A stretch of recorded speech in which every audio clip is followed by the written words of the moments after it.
सृष्टि स्थिति विनाशानां शक्तिभूते सनातनी गुणाश्रये गुणमयी नारायणी नमोस्तुते।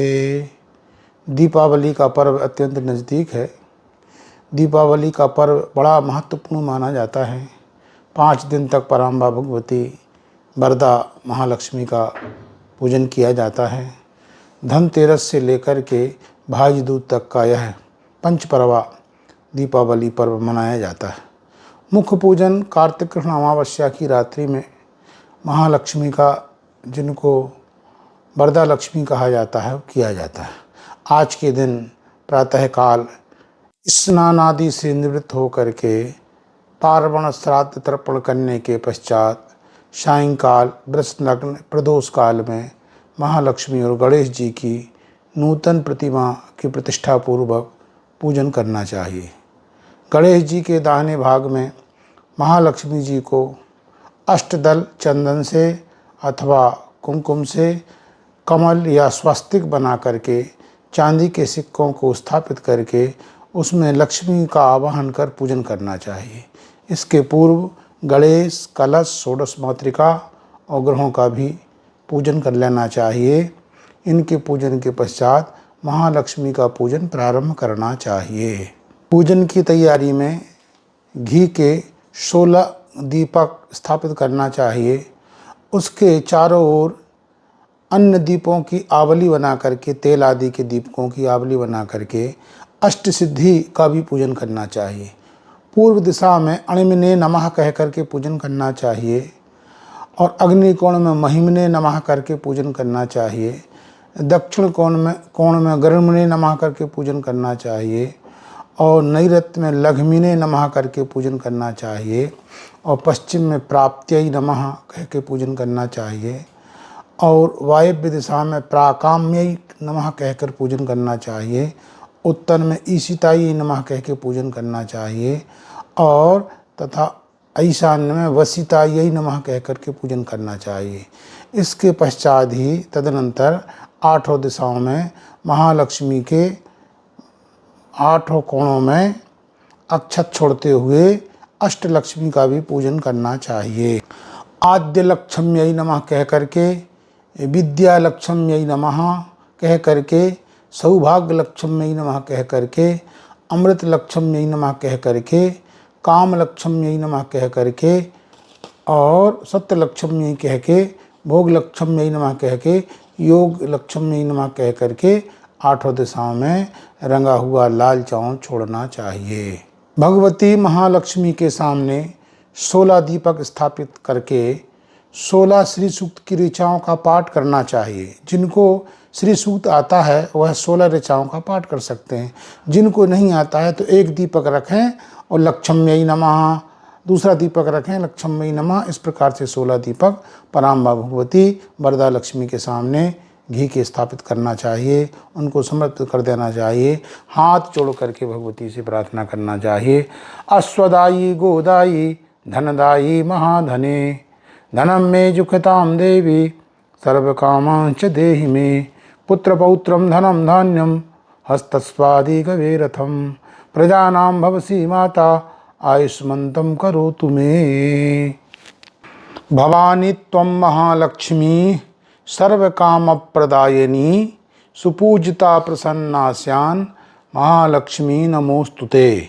नमस्ते सर्वदेवानां वरदासी हरिप्रिये या गतिस्त्वत्प्रपन्नानां सा मे भूयात् त्वदर्चनात्।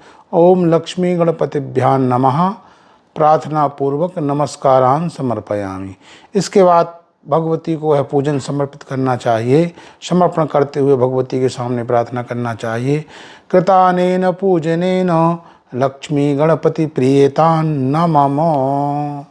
इस प्रकार गणेश तथा पराम्बा भगवती महालक्ष्मी के पूजन के अनंतर महालक्ष्मी के अंग के रूप में दहली विनायक, मसी पात्र, लेखिनी, सरस्वती, कुबेर, तुला तथा दीपक आदि का भी पूजन करना चाहिए। तो लक्ष्मी के ठीक बाद दहली विनायक का पूजन करना चाहिए। व्यापारिक प्रतिष्ठान में दीवालों पर घर के दरवाजे के सामने श्री गणेशाय नमः, स्वस्तिक चिन्ह, शुभ लाभ आदि मांगलिक चिन्ह लिख करके ओम दहली विनायकाय नमः इस मंत्र के द्वारा पुष्पगंध धूप से पूजन करना चाहिए। फिर इसके बाद महाकाली का दावाद में पूजन करना चाहिए। स्याही से युक्त दावाद को महालक्ष्मी के सामने स्थापित करके और सिंदूर के स्वस्तिक के द्वारा मौली लपेट करके श्री महाकाल्यै नमः ऐसा कह करके दावाद का पूजन करना चाहिए। भगवती महाकाली की प्रार्थना करना चाहिए। कालिके त्वं जगन्मातर मसरूपेण वर्तसे, उत्पन्ना त्वंच लोकानां व्यवहार प्रसिद्धये, या कालिका रोगहरा सुबंध्या भक्तैः समस्तैर् व्यवहार दक्षैः, जनैर्जनानां भयहारिणी च सा लोकमाता मम सौख्यदास्तु। इसके पश्चात लेखनी का पूजन करना चाहिए। लेखनी अर्थात कलम पर मौली बांध करके अपने ठीक सामने रख लेना चाहिए और उसका पूजन करना चाहिए। लेखनी निर्मिता पूर्वम ब्रह्मणा परमेष्टिना, लोकानां च हितार्थाय तस्मात् तां पूजयामहं। लेखनी स्थायै देव्यै नमः इस मंत्र के द्वारा गंध पुष्प अक्षत आदि से लेखनी का पूजन करना चाहिए। हाथ जोड़ करके प्रार्थना करना चाहिए। शास्त्राणां व्यवहाराणां विद्यानां आप्नुयात् यतः, अतस्त्वां पूजयिष्यामि मम हस्ते स्थिरा भव। तत्पश्चात सरस्वती का पंजिका बही खाते में पूजन करना चाहिए। बही अथवा खाते में स्वस्तिक चिन्ह बना करके सरस्वती का पूजन करना चाहिए। वीणा पुस्तक धारण्यै नमः, श्री सरस्वत्यै नमः आदि चाहें तो बही खाता में लिख भी सकते हैं। गणेश जी सहाय करें, भगवती सरस्वती सहाय करें, इस प्रकार से भी लिखा जा सकता है और विधिवत उनका पूजन करना चाहिए। तत्पश्चात संदूक में जिसमें धन रखा जाता है उसमें स्वस्तिक आदि बना करके विधिवत सदा करके कुबेर का पूजन करना चाहिए। आवाहयामि देवत्वा मिहायाहि कृपां कुरु, कोशं वर्धय नित्यं त्वं परिरक्षो सुरेश्वरो। ओम कुबेराय नमः ऐसा कह करके वहाँ अक्षर छोड़ना चाहिए और प्रार्थना करना चाहिए।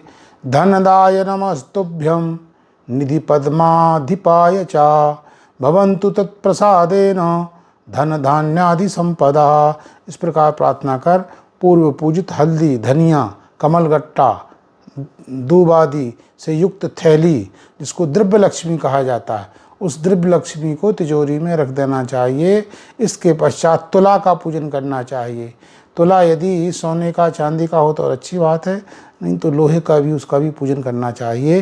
तुलाधिष्ठात्री देवताये नमः ऐसा कह करके वहाँ चावल छोड़ना चाहिए। हाथ जोड़कर प्रार्थना करना चाहिए। नमस्ते सर्वदेवानां शक्तित्वे सत्यमाश्रिता, साक्षीभूता जगद्धात्री निर्मिता विश्वयोनिना।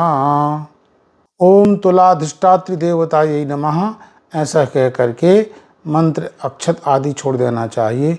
इसके बाद अपनी श्रद्धा के द्वारा 11, 21, 108 यथाशक्ति महालक्ष्मी के सामने दीपक रखना चाहिए और हाथ जोड़कर प्रार्थना करते हुए बोलना चाहिए ओम दीपावल्यै नमः और गंध आदि के द्वारा विधिवत उपचारों से उन दीप की आवली का पूजन करना चाहिए। हाथ जोड़ करके प्रार्थना करना चाहिए।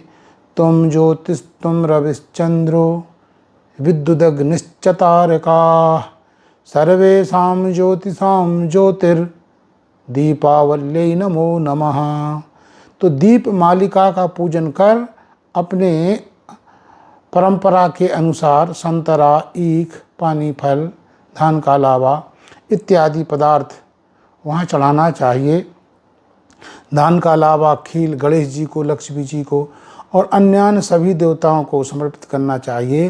अंत में सभी दीपकों को प्रज्वलित करके संपूर्ण गृह को अलंकृत करना चाहिए और अपने अपने जो मुख्य स्थान है वहाँ ले जा करके उन दीपों को स्थापित करना चाहिए। दीपक में इतना तेल या घी होना चाहिए जो देर रात तक जलता रहे, क्योंकि देर रात्रि में पराम्बा भगवती वरदा लक्ष्मी रात्रि में भ्रमण करने के लिए निकलती है और देखती है कि किसके घर पुष्पों से अलंकृत हैं, ज्योति माला से अलंकृत है और कौन जाग रहा है, तो वहाँ पराम्बा भगवती लक्ष्मी निवास करने लगती है सदा सर्वदा के लिए। और जो आलस करता है और शयन करता रहता है, लक्ष्मी वहाँ से रूठ करके चली जाती है और अलक्ष्मी दरिद्रता वहाँ सदा सर्वदा के लिए निवास करती है। इसलिए इस रात्रि को सदा सर्वदा जाग करके ही काटना चाहिए। मध्य रात्रि के पश्चात घर की स्त्रियाँ सूपा लेकर के या थाली लेकर के उसकी आवाज़ करते हुए दरिद्रता का निस्तारण करना चाहिए, अलक्ष्मी को भगाने का प्रयास करना चाहिए। इस प्रकार से लक्ष्मी का विधिवत पूजन करने से वर्ष भर परिवार में शांति रहती है और सभी प्रकार की लक्ष्मी और धन धान्य से आप परिपूर्ण होते हैं।